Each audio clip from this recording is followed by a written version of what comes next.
किसी भी लोकतंत्र में मौलिक अधिकारों की बात तो होती ही है, लेकिन क्या ये अधिकार मतलब अलग-अलग डिब्बों में बंद है? सोचिए, क्या सरकार एक दिन बस अचानक आपका पासपोर्ट ले सकती है और जब आप वजह पूछें तो जवाब मिले बस जनहित में है। हम्म। आज हम भारतीय संविधान के इतिहास के एक ऐसे ही कह सकते हैं तूफानी मोड़ पर बात करने वाले हैं। 1978 का मेनका गांधी बनाम भारत संघ मामला। ये सिर्फ एक पासपोर्ट का केस नहीं था। ये वो मामला है जिसने अनुच्छेद 21 यानी जीवन के अधिकार की पूरी दुनिया ही बदल दी। बिल्कुल। हमारे पास इस केस से जुड़े कुछ दस्तावेज हैं और हमारा मकसद ये समझना है कि कैसे एक जब्त हुए पासपोर्ट ने भारत में व्यक्तिगत स्वतंत्रता और मानवीय गरिमा के मायने हमेशा के लिए बदल दिए। चलिए इस दिलचस्प कहानी की परतों को खोलते हैं। तो कहानी शुरू कहाँ से होती है? साल था 1977 और देश में राजनीतिक माहौल बिल्कुल बदला हुआ था। इमरजेंसी खत्म हुई थी और जनता पार्टी की नई नई सरकार बनी थी। बिल्कुल। और इसी माहौल में 2 जुलाई 1977 को दिल्ली के पासपोर्ट ऑफिस से एक चिट्ठी निकलती है। ये चिट्ठी पत्रकार मेनका गांधी के नाम थी, जिसमें लिखा था कि उन्हें अपना पासपोर्ट 7 दिनों के अंदर जमा करना होगा। बस इतना ही? मतलब कोई वजह, कोई नोटिस, कुछ भी नहीं? कुछ नहीं। ये आदेश पासपोर्ट अधिनियम 1967 की धारा 10(3)(c) के तहत दिया गया था। जब मेनका गांधी ने लिखित में इसकी वजह पूछी तो विदेश मंत्रालय का बस एक लाइन का जवाब आया, ये जनहित में है। जनहित में है?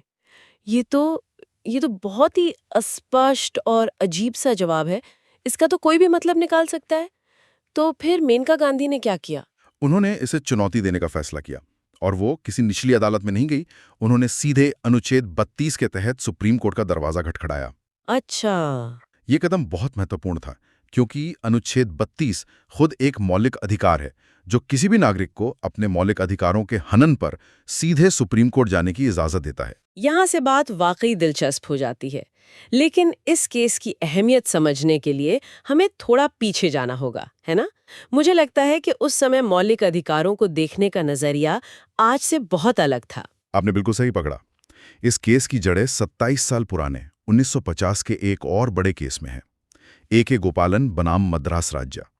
उस केस ने, आप कह सकती हैं, दशकों तक हमारे संविधान की व्याख्या पर एक लंबी परछाई डाली। ए.के. गोपालन केस, हाँ, मैंने इसके बारे में पढ़ा है। इसमें अदालत ने अधिकारों को लेकर एक अजीब सी थ्योरी दी थी। हाँ, जिसे वाटर टाइट कंपार्टमेंट थ्योरी कहते हैं। Water tight compartment? जी, यानी पानी के जहाज में जैसे अलग अलग खाने होते हैं जो एक दूसरे से बिल्कुल कटे होते हैं, वैसे ही संविधान के मौलिक अधिकार भी हैं। अनुच्छेद 19 जो बोलने और घूमने फिरने की आज़ादी देता है, और अनुच्छेद 21 जो जीवन और व्यक्तिगत स्वतंत्रता का अधिकार देता है, ये दोनों अलग अलग हैं। मतलब इनका आपस में कोई लेना देना नहीं है? उस समय की व्याख्या के हिसाब से बिल्कुल नहीं। ये तो सुनने में ही अजीब लगता है। क्या बोलने की आज़ादी जीवन के अधिकार का हिस्सा नहीं है? उस समय की समझ यही थी। और इससे भी बड़ी बात थी कानून द्वारा स्थापित प्रक्रिया या प्रोसीजर एस्टैब्लिश्ड बाय लॉ की समझ। गोपालन केस में अदालत ने कहा था कि इसका मतलब सिर्फ इतना है कि अगर संसद ने कोई कानून बनाकर प्रक्रिया तय कर दी है तो बस वही काफी है। एक मिनट, इसे थोड़ा आसान भाषा में समझते हैं। मतलब अगर संसद ने केक बनाने की कोई रेसिपी लिख दी है तो अदालत बस ये देखेगी कि रेसिपी के हिसाब से काम हुआ है या नहीं, केक खाने लायक है, सेहत के लिए अच्छा है या नहीं। इससे अदालत को कोई मतलब नहीं था। बिल्कुल सही। यही सबसे सटीक एनालॉजी है। प्रक्रिया का उचित या न्यायपूर्ण होना जरूरी नहीं था, बस उसका कानून की किताब में लिखा होना काफी था। और मेनका गांधी केस ने इसी 27 साल पुरानी सोच की दीवार पर सीधी चोट की। तो एक तरफ गोपालन केस की ये 27 साल पुरानी दीवार थी और दूसरी तरफ जनहित का एक अस्पष्ट सा दावा। ऐसे में जब मामला 7 जजों की संवैधानिक बेंच के सामने पहुंचा तो उनके सामने सबसे बड़ी गुत्थी क्या थी? उन्हें क्या सुलझाना था?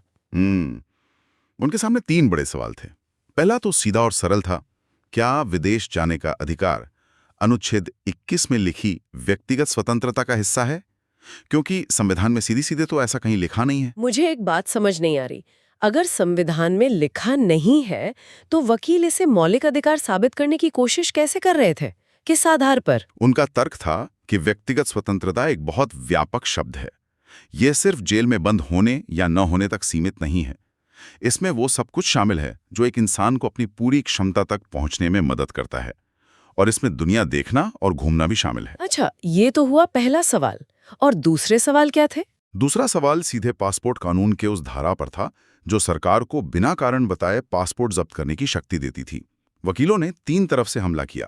उन्होंने कहा कि यह कानून सिर्फ जीने के अधिकार यानी अनुच्छेद 21 के खिलाफ नहीं है, बल्कि यह बराबरी के अधिकार अनुच्छेद 14 के भी खिलाफ है, क्योंकि यह सरकार को मनमानी शक्ति देता है। और अनुच्छेद 19 पे? हाँ, और तो और ये बोलने और घूमने फिरने की आज़ादी अनुच्छेद 19 पर भी एक तरह की रोक है।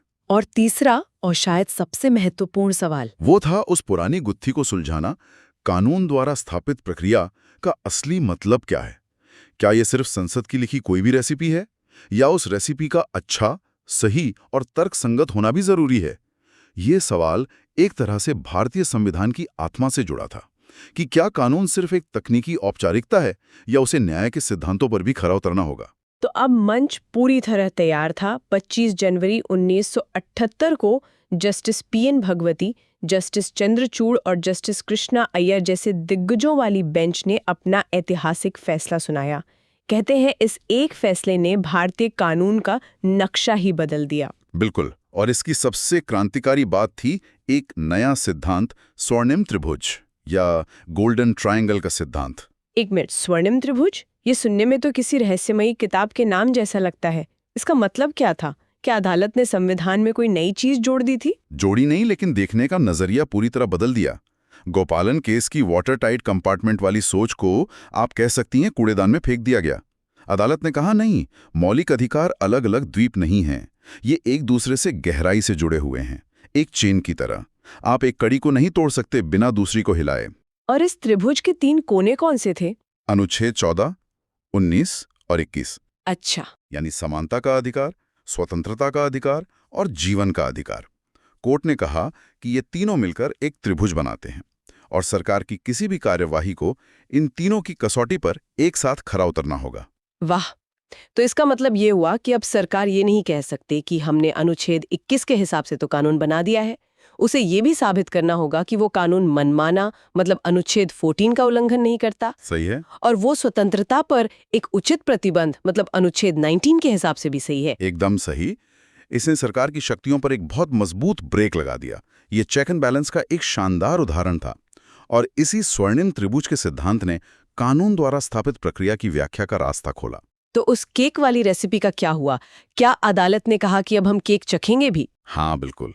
कोर्ट ने कहा कि प्रक्रिया सिर्फ मौजूद नहीं होनी चाहिए, उसे न्यायपूर्ण भी होना चाहिए। जस्टिस भगवती ने अपने फैसले में लिखा कि कोई भी प्रक्रिया मनमानी, बनावटी या दमनकारी नहीं हो सकती। उसे उचित, निष्पक्ष और न्यायपूर्ण होना ही होगा। ये तो पूरा खेल ही बदल देने वाली बात हो गई। मतलब अब सरकार कोई भी कानून बनाकर ये नहीं कह सकती कि प्रक्रिया तो यही है। मानो अब उस प्रक्रिया को भी इंसाफ की कसौटी पर खरा उतरना होगा। बिल्कुल। और इसी एक व्याख्या के साथ भारत ने अप्रत्यक्ष रूप से अमेरिकी संविधान के सिद्धांत ड्यू प्रोसेस ऑफ लॉ यानी कानून की सम्यक प्रक्रिया को अपना लिया। इसका मतलब था कि अब अदालतें सिर्फ ये नहीं देखेंगी कि कानून का पालन हुआ या नहीं, बल्कि ये भी जांचेंगी कि खुद कानून न्यायपूर्ण और तर्कसंगत है या नहीं। और विदेश यात्रा के अधिकार का क्या हुआ? उस पर अदालत ने क्या कहा? अदालत ने उस पर भी स्थिति बिल्कुल साफ कर दी। उन्होंने कहा कि विदेश यात्रा का अधिकार अनुच्छेद 21 के तहत मिली व्यक्तिगत स्वतंत्रता का एक अभिन्न हिस्सा है। इसे यूं ही जनहित जैसे खोखले शब्द की आड़ में बिना कोई ठोस और तर्कसंगत कारण बताए छीना नहीं जा सकता। लेकिन अगर सरकार के नजरिए से भी सोचें, उन्होंने जनहित का हवाला दिया। हो सकता है कोई राष्ट्रीय सुरक्षा का मामला हो जिसे वो सार्वजनिक नहीं कर सकते थे। क्या अदालत का इस तरह दखल देना सरकार के काम में बाधा नहीं डालता? ये एक बहुत ही जायज सवाल है और सरकार के वकीलों ने यही दलील दी थी। उन्होंने कहा कि अगर हम पासपोर्ट जब्त करने से पहले मेनका गांधी को सुनवाई का मौका देते तो जिस जांच के लिए ये किया जा रहा है वो प्रभावित हो सकती थी। ये एक व्यावहारिक समस्या थी। तो अदालत ने इसका क्या समाधान निकाला? क्या उन्होंने प्राकृतिक न्याय के उस सिद्धांत को नजरअंदाज कर दिया जो कहता है कि दूसरे पक्ष को भी सुनो? नहीं, उन्होंने उसे नजरअंदाज नहीं किया, बल्कि उसे एक नई परिस्थिति के लिए ढाला। यहीं पर अदालत ने एक बहुत ही रचनात्मक सिद्धांत दिया, जिसे निर्णय के बाद सुनवाई या पोस्ट डिसीजनल हियरिंग कहते हैं। निर्णय के बाद सुनवाई, ये क्या होता है? कोर्ट ने कहा कि हम समझते हैं कि कुछ मामलों में बहुत जल्दी कार्रवाई करनी पड़ती है और आप पहले सुनवाई नहीं कर सकते। ठीक है, आप कार्रवाई कर लीजिए, लेकिन यह अनिवार्य है कि आप कार्रवाई के तुरंत बाद उस व्यक्ति को अपना पक्ष रखने का पूरा और निष्पक्ष मौका दें। इस तरह न्याय के सिद्धांत और प्रशासनिक जरूरतों के बीच एक शानदार संतुलन बनाया गया। तो इस सब का कुल मिलाकर मतलब क्या हुआ? इस फैसले का एक आम नागरिक के जीवन पर क्या असर पड़ा? अगर हम इसे बड़ी तस्वीर से जोड़ें तो इसका असर बहुत गहरा और दूर तक जाने वाला था। इस एक फैसले ने अनुच्छेद 21 को एक, कह सकते हैं, सोए हुए शेर से जगा दिया। अब जीवन के अधिकार का मतलब सिर्फ जानवरों की तरह सांस लेना नहीं रह गया। इसका मतलब हो गया मानवीय गरिमा, यानी ह्यूमन डिग्निटी के साथ जीना। मानवीय गरिमा, ये एक बहुत शक्तिशाली शब्द है। इसका मतलब क्या है? यही इस फैसले की खूबसूरती है। मानवीय गरिमा एक बहुत व्यापक शब्द है और इसने अदालतों को अनुच्छेद 21 की व्याख्या करने की असीम शक्ति दे दी। गरिमापूर्ण जीवन के लिए जो कुछ भी जरूरी है वो धीरे धीरे अनुच्छेद 21 का हिस्सा बनता गया। तो अब जीवन का अधिकार सिर्फ जीने का नहीं बल्कि अच्छे से जीने का अधिकार बन गया। बिल्कुल। इस एक फैसले के बाद तो जैसे अधिकारों की एक बाढ़ सी आ गई होगी। बिल्कुल। अब देखिए, बाद के दशकों में इसी फैसले की नींव पर कितने अधिकारों को मान्यता मिली, जैसे स्वच्छ पर्यावरण का अधिकार। अच्छा। क्यों? क्योंकि बिना साफ हवा और पानी के गरिमापूर्ण जीवन संभव नहीं है ना? आजीविका का अधिकार, क्योंकि बिना काम और आय के कोई सम्मान से नहीं जी सकता। कैदियों के अधिकार, और यहां तक कि बाद में जो निष्ठा का अधिकार यानी राइट टू प्राइवेसी एक मौलिक अधिकार बना, उसकी जड़ें भी मेनका गांधी केस में ही थी। मतलब ये सब इसी एक फैसले की देन है? हाँ, बेसिकली ये सब इसी एक फैसले की देन है। तो हमने देखा कि कैसे एक जब्त हुए पासपोर्ट के मामले से शुरू हुई कहानी भारत में मानवीय गरिमा की एक नई परिभाषा तक पहुंच गई। हमने स्वर्णिम त्रिभुज के सिद्धांत को समझा कि कैसे अनुच्छेद 14, 19 और 21 मिलकर सरकार की शक्तियों पर एक ब्रेक लगाते हैं, और ये भी जाना कि कैसे कानून द्वारा स्थापित प्रक्रिया का मतलब सिर्फ कोई भी प्रक्रिया नहीं बल्कि एक निष्पक्ष, उचित और तर्कसंगत प्रक्रिया बन गया। ये मामला आज भी उतना ही प्रासंगिक है और हमारे लिए सोचने को एक दिलचस्प सवाल छोड़ जाता है। 1978 में अदालत ने प्रशासनिक तेजी और व्यक्तिगत न्याय के बीच संतुलन बनाने के लिए निर्णय के बाद सुनवाई का रास्ता निकाला था।